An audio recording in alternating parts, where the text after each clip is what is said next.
Hello everyone, my name is Mark and I like to make music. If you've watched my channel before, you know I usually arrange music for a cappella groups and for handbell choirs, but sometimes I like to react to music videos. This time I'll be watching Ghostwriters in the Sky, a bass singer cover by Colm McGuinness. This is going to be a blind reaction. I have heard this song before, but not Colm's version of it. The song was famously covered by Johnny Cash, and lots of others have covered it as well, but the earliest version probably comes from the country singer Stan Jones in the late 1940s. Just a reminder, this will be a reaction and analysis, so I will be stopping every now and then to comment on anything I notice. I will primarily focus on musical and performance techniques or arrangement decisions, but I might also comment on videography choices if something really stands out. And as always, if you're watching a reaction video, make sure you go and watch the original as well, so we can support the other artists in their work. I will be linking it below so you can see it without any pauses. Alright, I think that is everything. Let's get started with Ghostwriters in the Sky. Alright.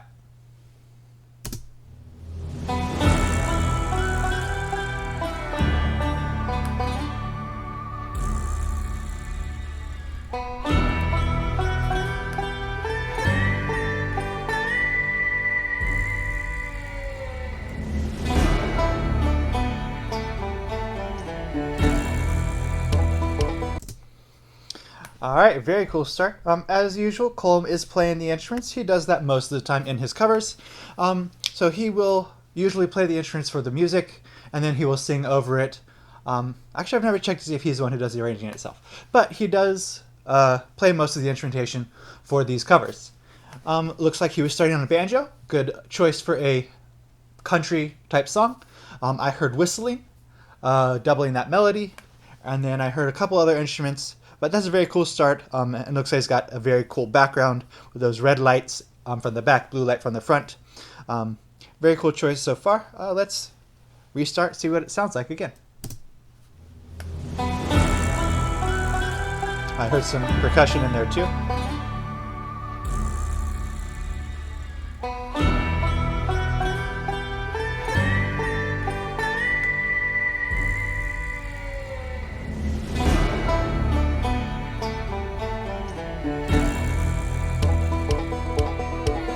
Really pick up the percussion. Old cowboy went right now one dark and windy day. On a ridge he rested as he went along his way. Those of you who have not heard Colm before, he is a low bass. He's also like a metal, like hard rock metal singer. So he's got that rasp in his voice. But he is one of the darkest voices you'll hear in the bass world. There are other basses who sing very low. Tim from Home Free, of course, and then Jeff Castellucci, who I've reacted to before. Both of those guys are very good bass singers. Their tones are not as dark as Colm's is. So Colm has that very dark tone. And like I said, he's also done a lot of like metal covers of things where he's got that almost yell. I probably won't do it in this cover, but it's got that, you can hear that he can do that with that rasp in his lower range. And you could see all of the instrumentation. He was doing the violin, that nice smooth line, with the banjo taking the lead for most of that, and then, like I mentioned earlier, that whistle. Nothing particularly surprising to me, given what I've heard from his work before, but does not change the fact that it is quite good. Let's go ahead, listen again. There's a lot of percussion in here. Sounds like there's a couple of gong rolls. I don't know what it's called, but you hit it on the top and it does like a ratcheting sound. I'll look it up, put it in the over here or something. But I heard that as well, and of course the driving kick drum is what it sounded like when he starts singing.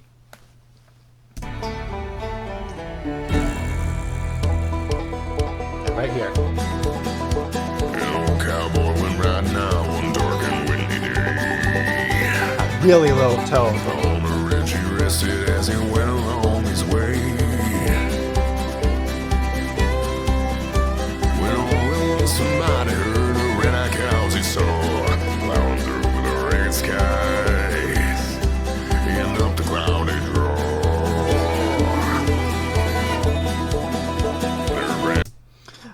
Interesting thing, if you couldn't guess from his name, Colm is very definitely Irish, but he's got good country technique in this song. Of course, he's doing, like I mentioned earlier, that very dark rasp from the metal, but some of those vowel choices are very distinctive in country music, and some of those slides are also something you're going to hear a lot in country music. Yeah. As he went along his way.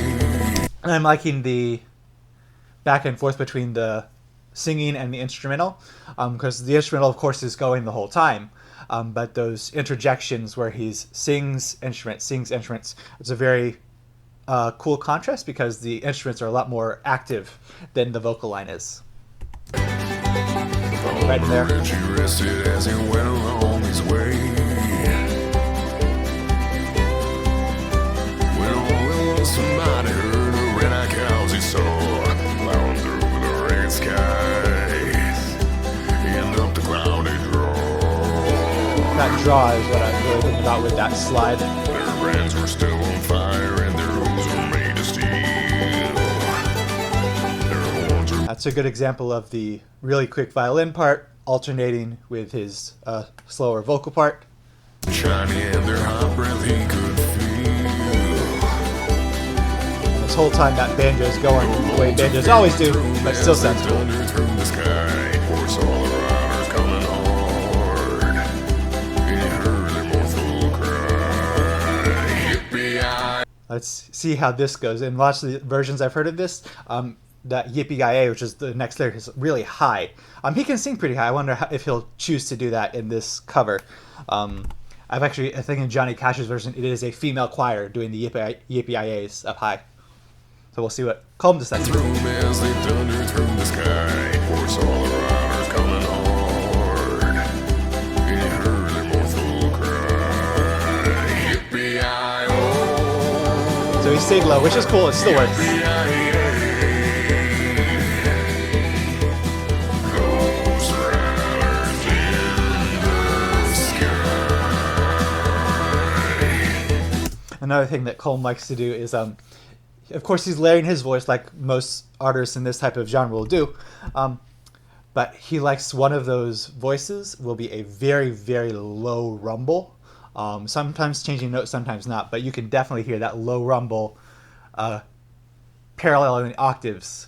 The Yippee-Yi-Yays, there's the one Yippee-Yi-Yay, but probably even lower than that. To get that very low rumble that he really likes to use when he is layering his voices like that.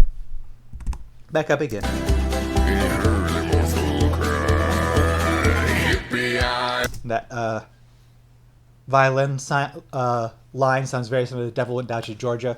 Happens a lot in that song. Ghost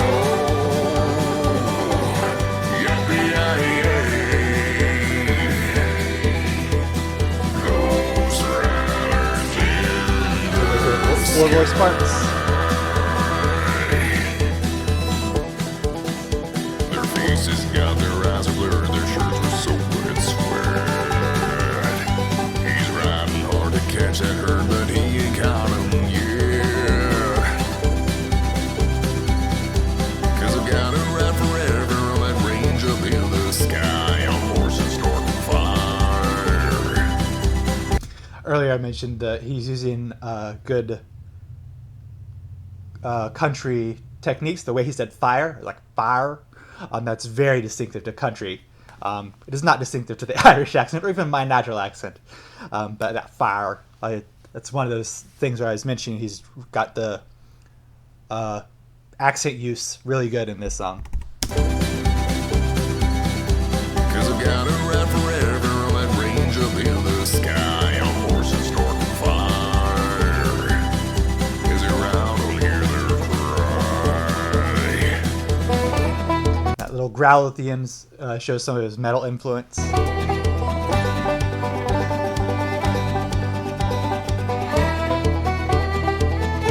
I haven't seen him playing the bass. I wonder if he's actually playing the bass part for this.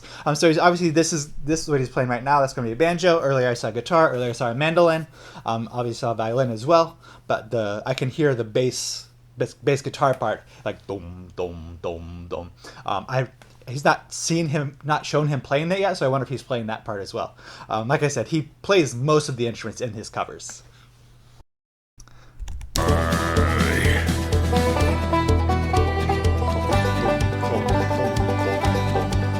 That's the bass part. I don't see him playing it. I wonder if he actually did or not.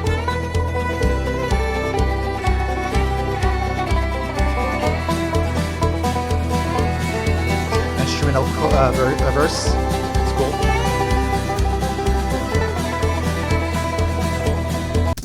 So a cool instrumental verse where they switched the melody to the banjo, it looked like. Cool choice. Makes sense. There's only so many times you can repeat the same melody line without getting boring. Not that this is boring. This is very cool. But choosing to do that verse as instrumental instead of singing the lyrics. A cool choice. Happens a lot, but doesn't make it any less cool.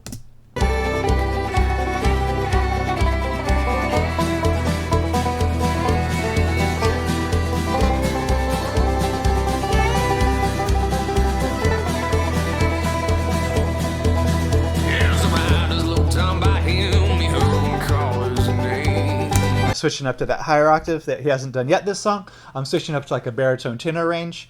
This whole song he's been mostly in that lower range. I'm switching up to that higher range for this verse. Good choice, since it now is a different person singing. Earlier it was a narrator, now it's one of the ghostwriters is singing. Cool choice to switch over to that higher range here.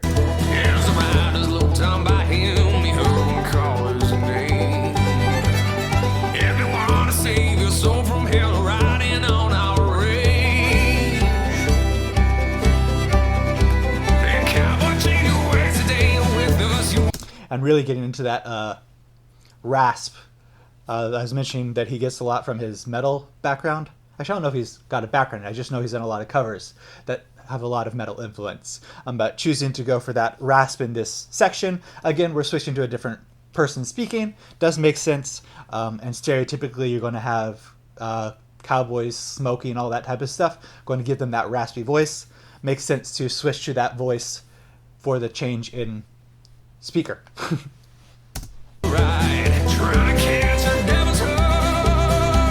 can hear him going up quite high. Colm has a good range too. Everyone talks about Jeff Castellucci's range, Tim Faust, that's his last name's range. They both have great ranges. So does he. It's just you don't hear about it from him as much. He's got that great higher range too. I don't know if he's got as big a range as the other two do, but he definitely has a good upper range. It's cool that he can get that nice low rumble and switching up to this nice medium tenor range for this verse. You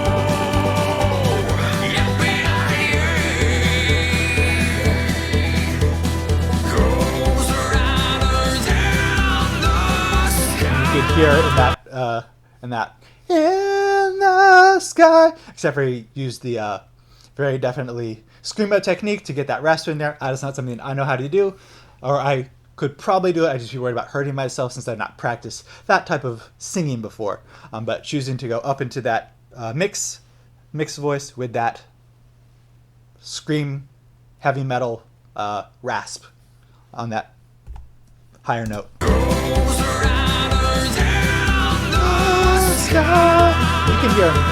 You can hear in my voice. I had to switch to head voice to sing that. He's got it in his mixed voice going way up. I couldn't tell you what note he was singing, but he's able to bring his mixed voice up quite high to good effect. And then I was just mentioning his high range. Right at the instrumental drop out there, you could hear that low rumble of that lower voice that he's very good at doing. I don't know if he's famous for it, but he's very good at doing that.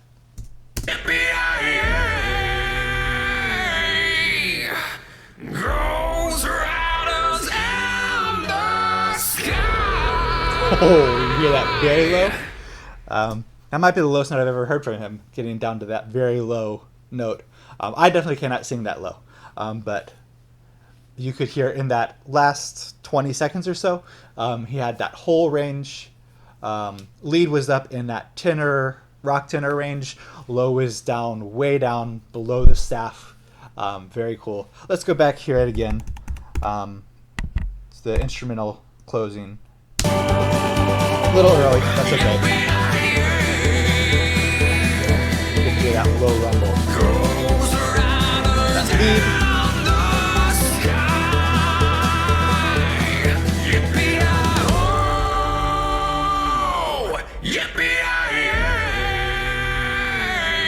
Cool choice there. You had everything else is dropped out, but then you had a bass drum hit at the beginning of the measure to really emphasize that downbeat. A little bit of violin in there.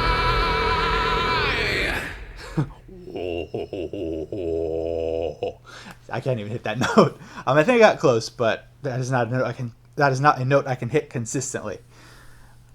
Very cool cover. Colm is always good. I don't like him as much as some of the other guys I listen to, but he is a very cool singer as well. I do have a lot of respect for him as a musician. The fact that he can play so many instruments consistently. I can play multiple instruments, but not as consistently well as he can. I, at best, dabble in a lot of instruments, whereas he can play the mandolin, the violin, the guitar. I've seen a lot of other instruments in his videos as well. And that he's able to maintain good enough playing abilities in all of those is quite impressive. Yeah, overall, very cool cover. I did like that cover. I do like the different tone he has from some of the other guys I listen to.